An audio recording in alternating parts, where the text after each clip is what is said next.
What's going on, Two Knicks Chicks family? Welcome back to another episode of Two Knicks Chicks. I'm your girl, Lady and the Chef, and we're doing a short show because the Knicks do play tonight against Charlotte. This is going to be their second matchup of the season. So the Knicks played a tight game the first go round. We're able to beat Charlotte off of a close run.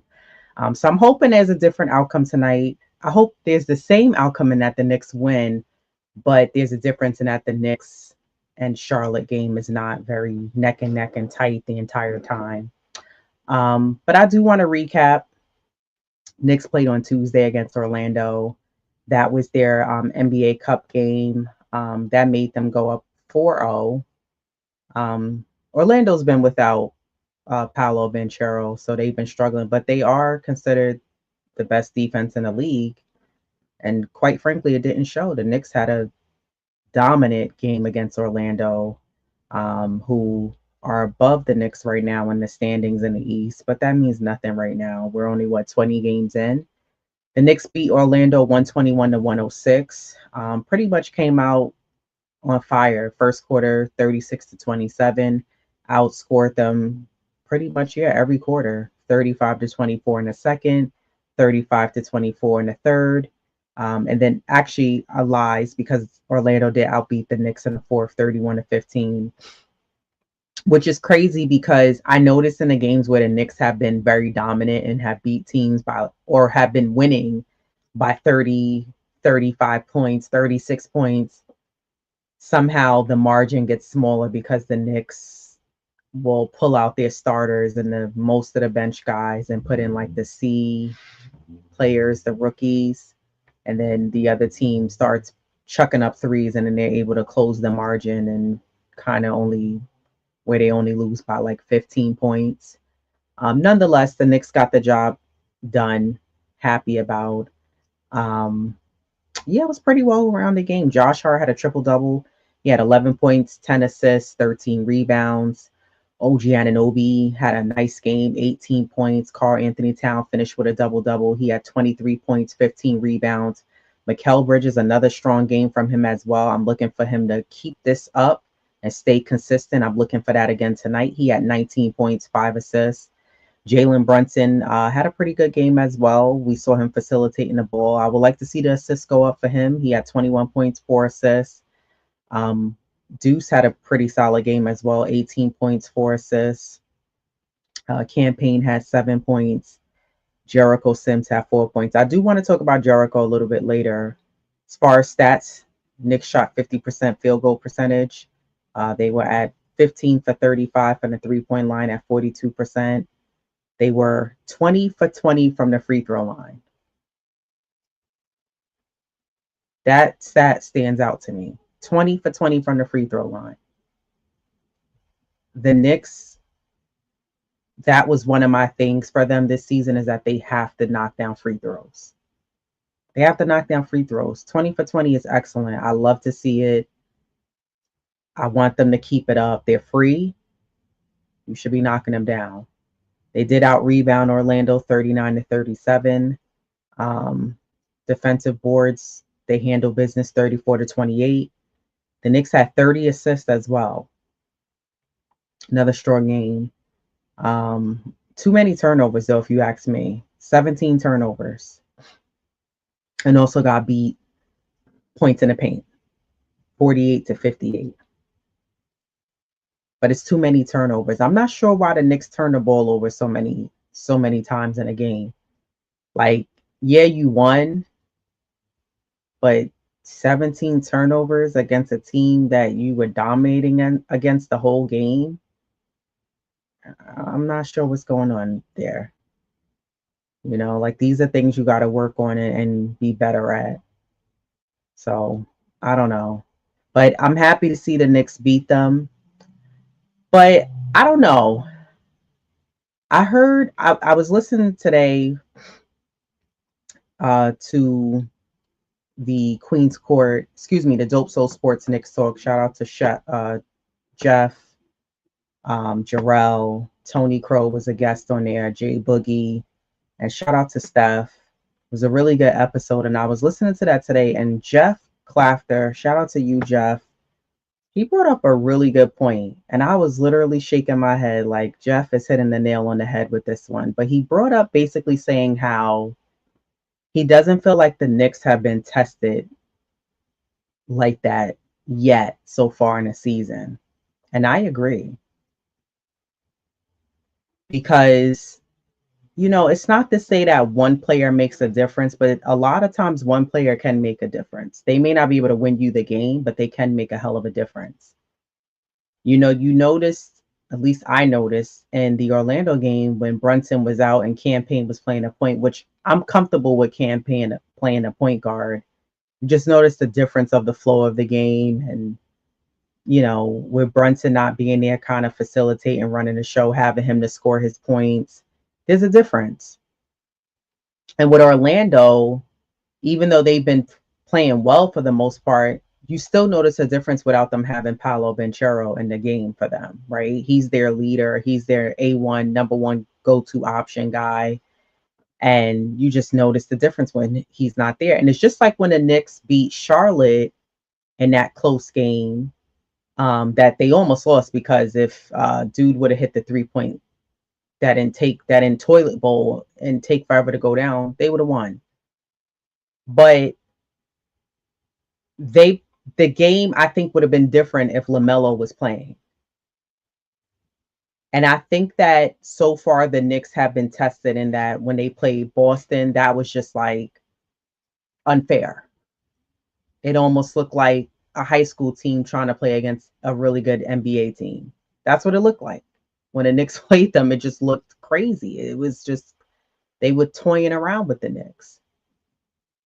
But I don't know. I don't feel like the Knicks have been truly tested like that just yet. And I'm looking at the Knicks games, and so far the schedule has been very mild. There hasn't really been any spice to this game. I'm gonna say except for the Boston game and when we played Cleveland. And Cleveland, no, they didn't get blown out, but they have to figure out a way how to beat Boston and Cleveland. And then I'll say maybe the Dallas game. But looking at so far who the Knicks have played, I don't feel like the Knicks have been truly tested. I'm curious to see how they finish off these next few games, especially in this month. You have Charlotte tonight, you have Detroit. They're playing against the Raptors, Atlanta. That Atlanta game is going to be an interesting one because that's their quarterfinal game of the NBA Cup. So that's next Wednesday, December 11th. Then they play Minnesota, rematch against New Orleans, rematch against Toronto. They play the Spurs, rematch against Orlando, a back-to-back against the Wizards, another rematch against Utah. Utah kicks off January. So I'm not even going to say that game. But the back-to-back against Washington. Then prior to that, they play Orlando. Then they play the Spurs, Toronto, New Orleans, Minnesota, the quarter cup final game against Atlanta, Toronto, Detroit, and tonight against Charlotte. So I'm looking for the Knicks to have a strong month of December. It's no reason why this shouldn't be a strong month for them. I'm looking for the Knicks to have a strong month. I'm looking for the Knicks to start putting some wins under their belt, to find some kind of separation from 5th to 8th and be able to create some separation from those other teams and get some wins under their belt. And, get more consistent. Let's beat the teams you should be beating, beat the challenging teams. That's a bit more of a challenge, and beat those teams as well, and use those teams as a test for yourself. But I personally don't feel like the Knicks have been truly tested as of yet. Because then when you go into January, you have OKC, Chicago, who's one of those teams that you can go either way. Got a couple of rematches against Orlando, Toronto, Milwaukee. Another rematch against OKC. Same thing with Detroit, Philly, Minnesota, Atlanta.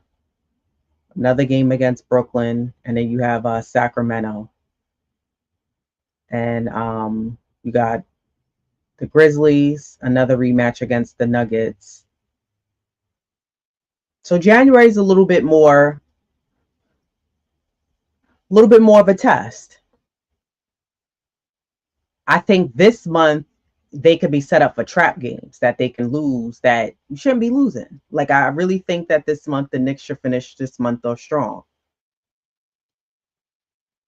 Where are they? They're home today. They're home Saturday, and then they're back on the road next Monday. So, yeah, I want to see the Knicks have a strong month just because, the offense has been looking good. The Knicks are sitting at fourth at 13-8. Orlando's at 16-8. Cleveland and the Celtics are creating some separation. Not much, but a little. And then you got Milwaukee and Atlanta. Milwaukee in fifth, Atlanta in sixth, excuse me. And then not too far behind the Knicks, who's sitting at 13-8. Milwaukee's in fifth at 11th and 10. Atlanta's at 12 and 11. And I understand that these standings could change. It's only 20 games in. I get that.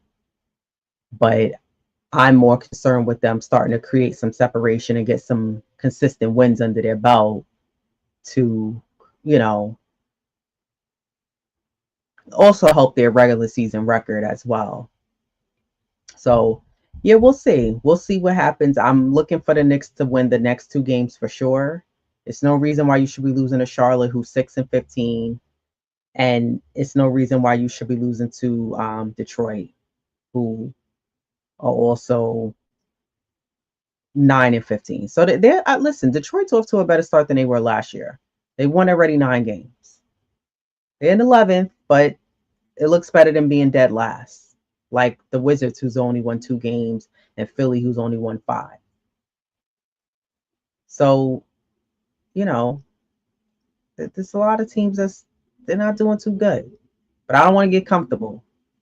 I want to see the Knicks build up on that consistency, and they have to work on the defense. I said I'm going to be a heavy advocate for defense this season. The Knicks have to work on the defense. The defense is still not there yet. It's still, to some degree, lackluster. Like, yeah, you'll see OG Anunoby, who's been playing fantastic and who's been helping out and being a force in the paint.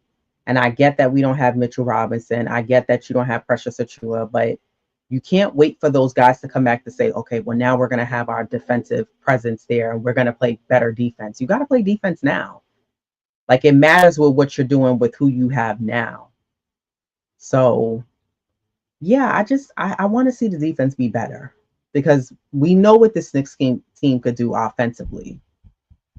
I want to see the pick and roll being utilized more with Jalen Brunson and Karl Anthony. And honestly, like, I don't even think it needs to stop there.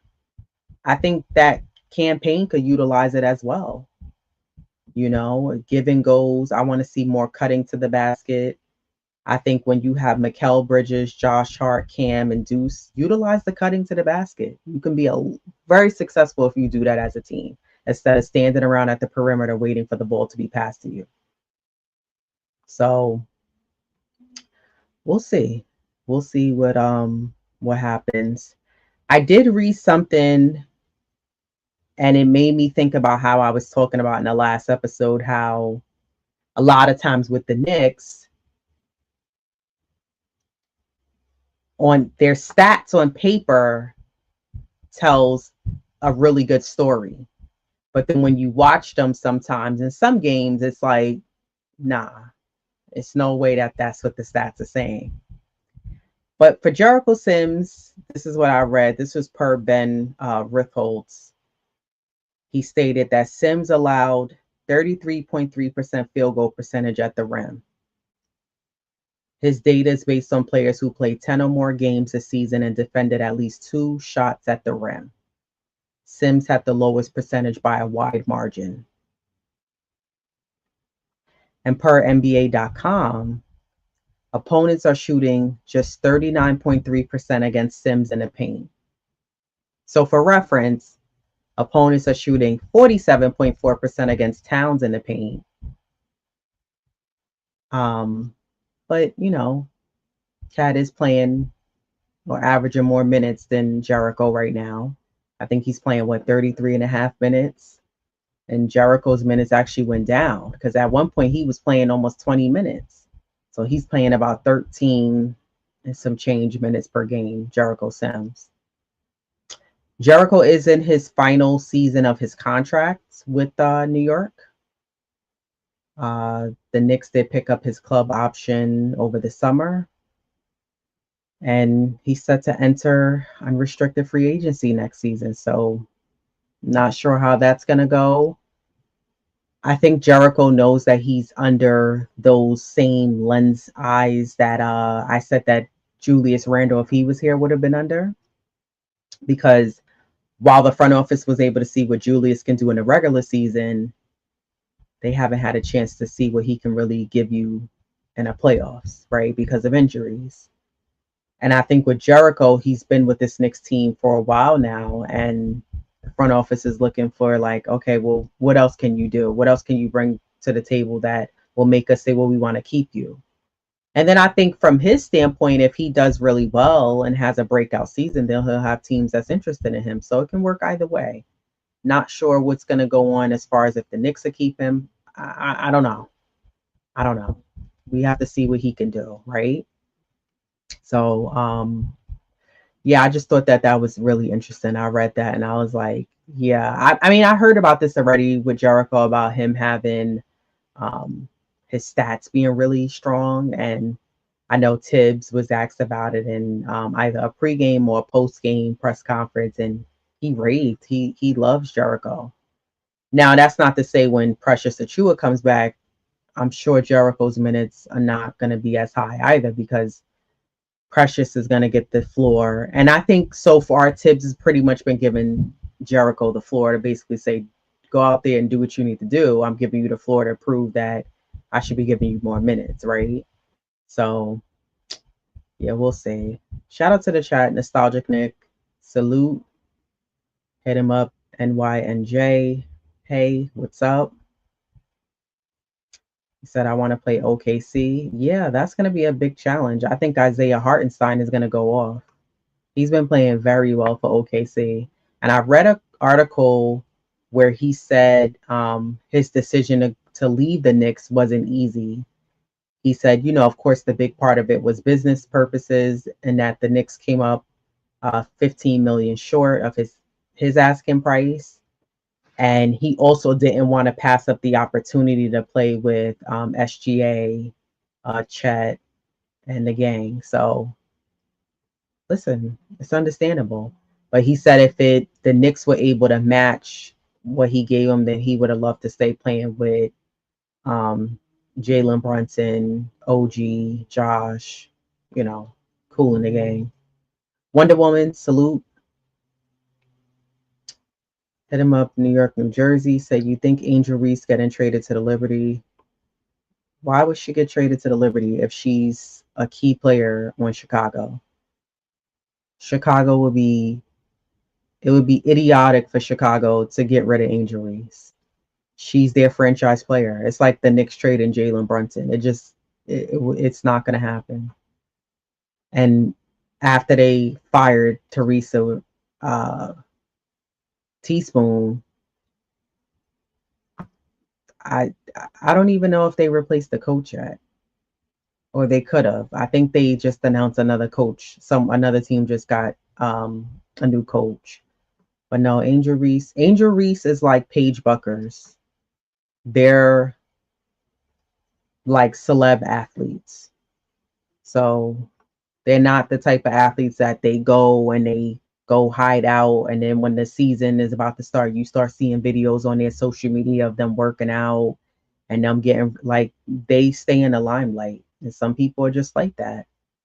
And it's just like Paige Buckers. If you didn't know better or you didn't really follow women's basketball, you would have thought that she was in the WNBA the way she was at WNBA All-Star games. She's at Knicks games. She's baseball games. She's all over the place because she's in the limelight. She's a very media-driven player. So, yeah, which is good. Everything's not all about Caitlin Clark. So I like to see other women's basketball players out there and being in the celebrity limelight. But no, Angel Reese is not getting traded to the Liberty. The Liberty just won the championship. They are not making major changes and trading off. To get Angel Reese, you would have to get rid of major pieces, and they're not going to do that. The Liberty are looking to run it back next season. Nostalgic Nick said MVP Cat.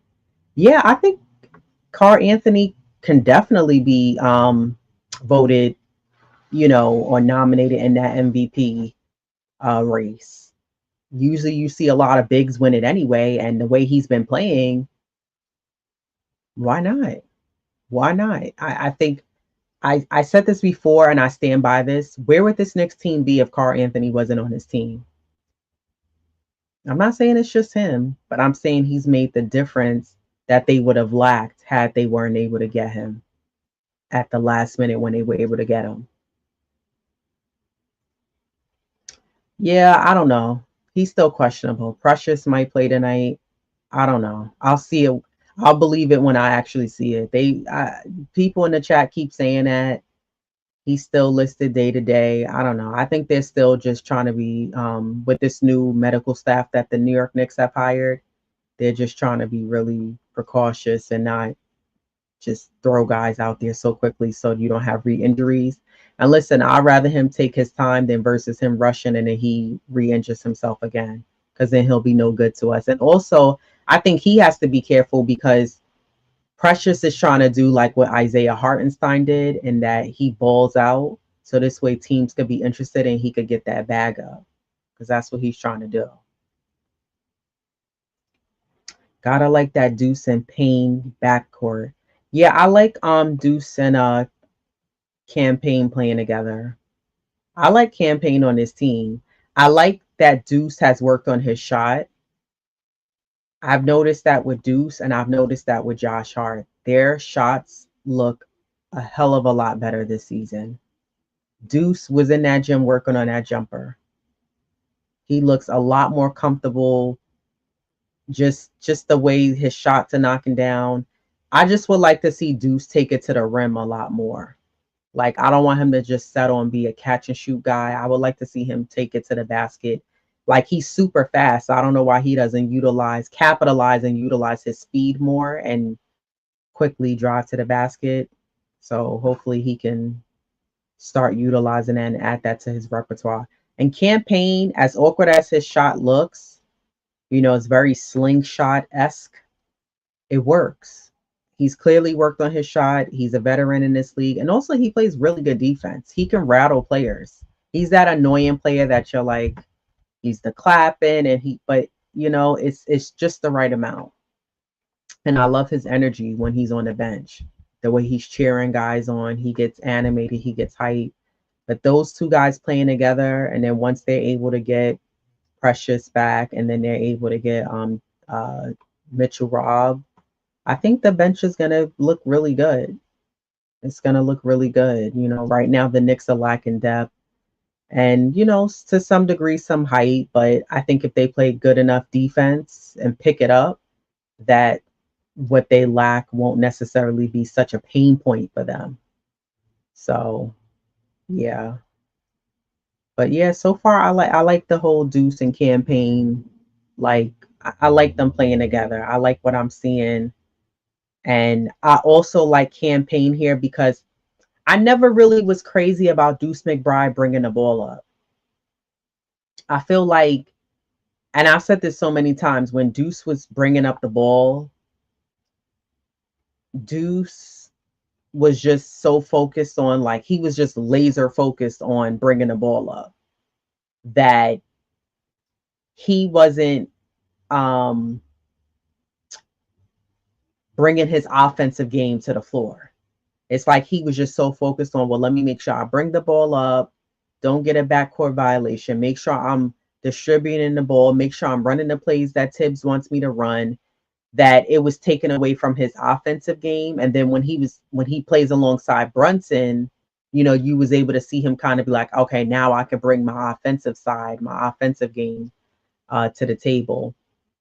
So that's why I like Campaign playing on his team and bringing up the ball, because he can, Cam can hit deuce, pass it off to OG, pass it up to Carl Anthony, give it to Josh, and Deuce could kind of play in rhythm as he wants to. So, because I've even seen where, I don't know, someone will take the ball out and they'll, pass it in to Deuce, and then Deuce will bounce pass it or chest pass it right over to Campaign. So I like Cam bringing up the ball. I just feel more comfortable with him doing that. And then Deuce could be ready to catch and shoot, give you the threes, and give you what you're looking for. So, yeah, I'm liking what I'm seeing from Campaign. I'm liking what I'm seeing from Josh Hart. Josh Hart has just been, I think you need to continue to start Josh.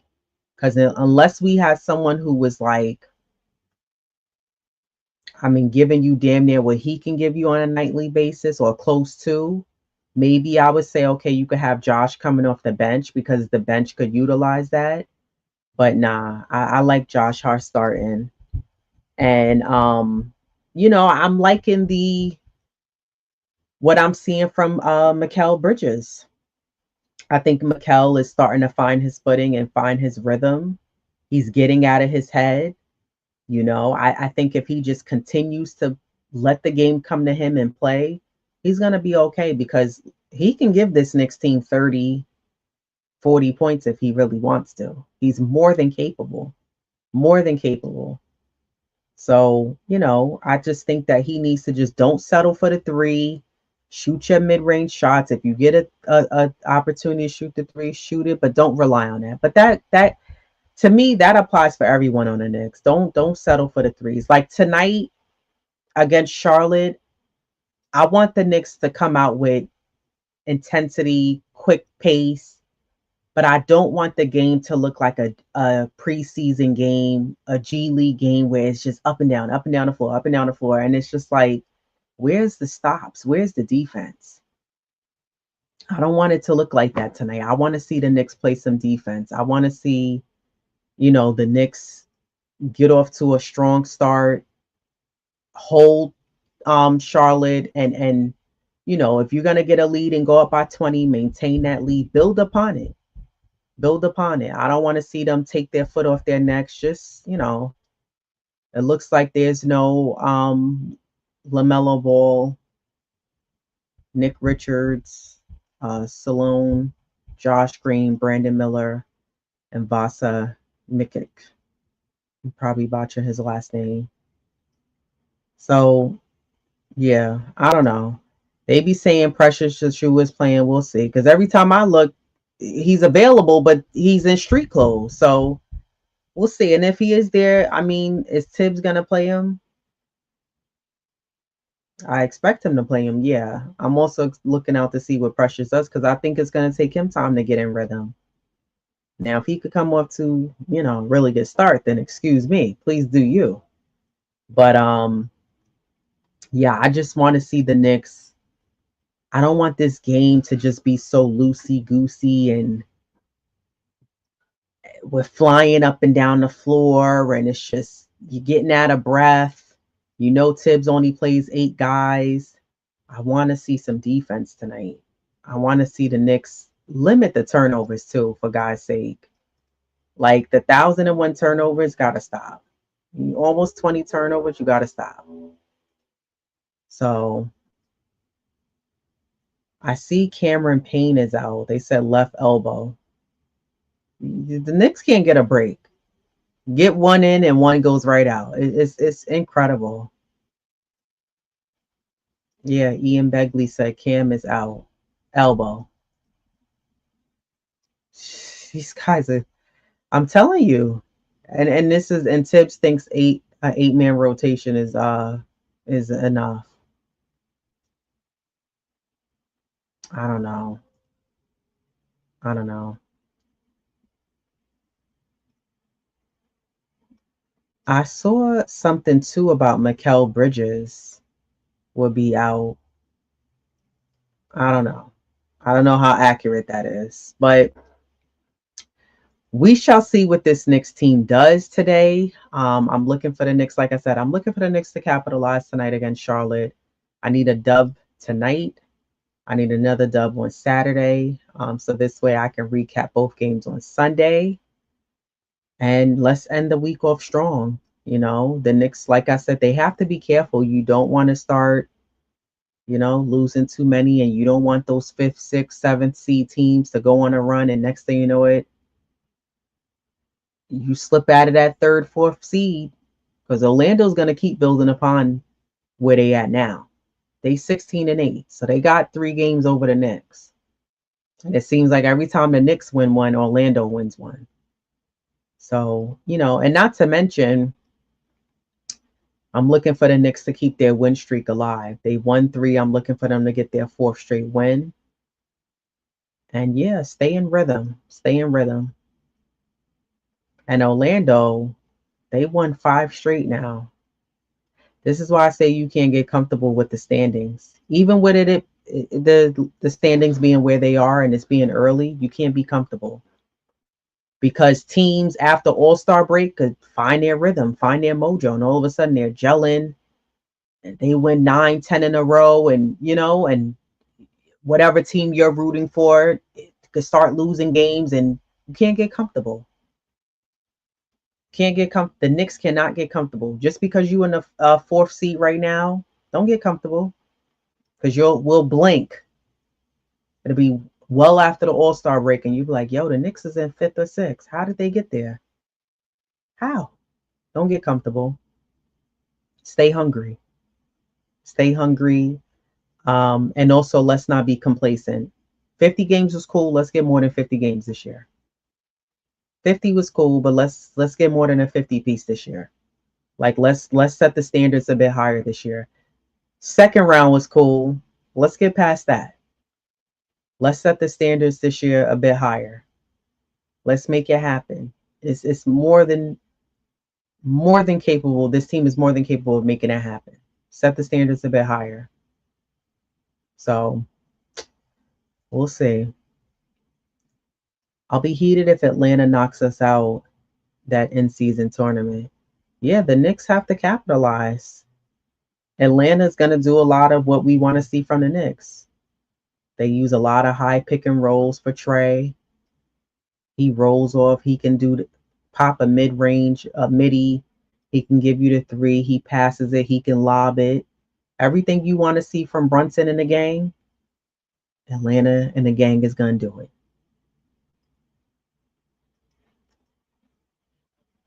So Atlanta's not a team to sleep on or take lightly.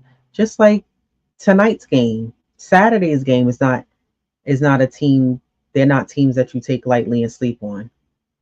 When the Knicks play teams like Charlotte and Detroit, the games are always like close, at least for the first half. Sometimes the first 3 quarters, and then the Knicks finally are able to pull away in the 4th.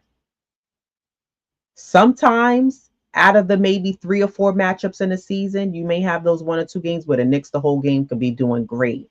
And they got this, huge lead and they're coasting by. And then you have those 1 or 2 games where they play against a team like Charlotte, Detroit, Brooklyn, teams that are just stinking up the joint, and the Knicks can't pull away. They can't. And we got to sit there. You can't even, you're on the edge of your seat watching the game. I hope that's not like that tonight. Some nights I don't have the energy for that. It's just like, just get the game over and done with. It's going to be on MSG and League Pass. Okay, cool.